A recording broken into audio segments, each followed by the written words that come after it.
Hello friends, आज हम बहुत ही ख़ास मेडिसिन के बारे में बात कर रहे हैं जिसका नाम है हाइपेरिकम परफोरेटम। हाइपेरिकम परफोरेटम जो है ये हाइपरिएसी फैमिली प्लांट जो प्लांट यूज़ होता है वो लेस जूसी प्लांट होता है, क्लास 3 में रखा गया है और उस प्लांट की जो फैमिली है वो हाइपरेसी फैमिली है। इस मेडिसिन में मेनली हम देखते हैं कि इंजरी का ही पूरा रोल है। तो सबसे पहले हम देखेंगे नर्वस इंजरी, यानी कि ऐसी इंजरी जिसने ब्रेन पर बैड इफ़ेक्ट डाला है। ब्रेन पर बैड इफ़ेक्ट डालने का ये मतलब है कि इसकी या तो हेड इंजरी हुई है या कोई ऑपरेशन हुआ है, उसके बाद वो शॉक में चला गया है या बहुत भयानक किसी डर के बाद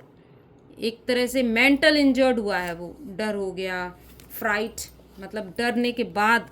उसके मेंटल के जो इफ़ेक्ट आते हैं, नर्वस हो गया, डिप्रेस्ड हो गया, शॉक में आ गया, तो इसके लिए हम हाइपेरिकम का इस्तेमाल करते हैं। इसमें कन्वर्जन होते हैं जब वो उसके रीढ़ की हड्डी पे चोट लगी होती है, उसके बाद इसे कन्वर्जन आ जाए, सर पे चोट लगी उसके बाद इसे कन्वर्जन आ जाए। तो ऐसी मेडिसिन की चोट सर पे लगी और दौरा पड़ गया, तब हम हाइपेरिकम परफोरेटम को इस्तेमाल करते हैं। इसमें हम देखेंगे कि मैकेनिकल इंजरी जो होती है, स्पाइनल कॉर्ड जो पीठ के पीछे जो ये सर के नीचे तक ये बैक में पूरे में जाती है, ये स्पाइनल कॉर्ड में कहीं पर भी इंजरी हुई हो, ठीक है, चाहे गिर के इंजरी हुई हो तो ये कॉसिक्स के एरिया पे, यानी कि सबसे निचले भाग में, जैसे पीछे से किसी ने कोई कार आई और उसने एक्सीडेंट कर दिया तो पीछे बैक में इंजरी हुई और फिर ये गिर गया तो ये कॉसिक्स में इंजरी हुई। तो स्पाइनल कॉर्ड की इंजरी के लिए हम इस मेडिसिन को बहुत ही ज़्यादा इस्तेमाल करते हैं। इसमें वुंड्स होते हैं, तो जो वुंड्स होते हैं वो पंचर्ड वुंड होते हैं,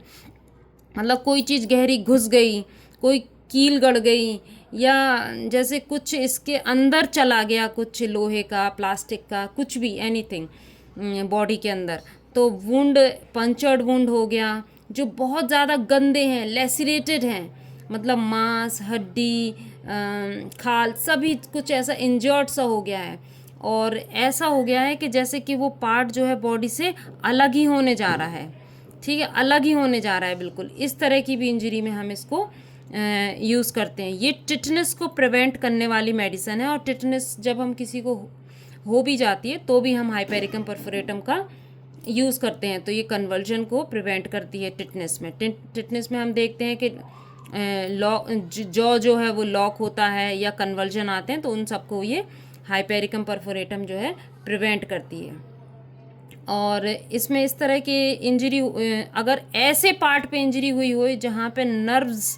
का बहुत ही ज़्यादा जो है, जहाँ बहुत ज़्यादा नर्व पाई जाती हैं, जैसे कि एंड ऑफ द फिंगर्स या फिंगर के नेल्स या नेल बेड, जब नाखून में इंजरी हो जाए, नाखून उखड़ने लगे, उंगलियों में इंजरी हो जाए या पैर की उंगलियों में इंजरी हो जाए, कोई रैट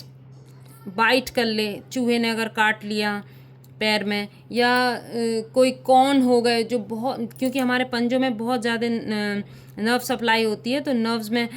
सप्लाई होने की वजह से यहाँ बहुत ज़्यादा फील होता है पेन। तो जब कॉर्न्स अगर हो जाता है, जो जिसको कहते हैं ठेठ पड़ जाना पैर में, तो जब कॉर्न्स होते हैं तो वो बहुत ज़्यादा पेनफुल होते हैं, तो उन सब में भी हम हाइपेरिकम परफोरेटम का इस्तेमाल करते हैं। तो इसमें वर्टाइगो जब पेशेंट को होता है, अगर हम बात वर्टाइगो की करें, तो इस पेशेंट को ऐसा लगता है कि जो इसका हेड है वो बहुत लंबा हो गया है, इलोंगेटेड हो गया है, हेड इलोंगेटेड हो गया है। और जो वर्टाइगो होता है रात के समय, अगर वर्टाइगो हो रहा है तो पेशेंट को यूरिन जाने की बहुत इच्छा होती है कि उसे बार बार यूरिन जाना है, उसे यूरिन लगी हुई है, ऐसा उसे फील होता है। और इसमें जो पेशेंट होता है, ये सोचिए कि बिल्कुल चोट लगी और उसके बाद उसे कन्वल्शन आ गया, चोट लगी और बेहोश हो गया, चोट लगी और चक्कर आने लगे, तो इन सब संबंधित चीज़ों में हम इसका इस्तेमाल करते हैं। ये फ्रेंड्स, कॉसिक्स जो होता है ना, स्पाइनल कॉर्ड के सबसे निचला जो पार्ट होता है,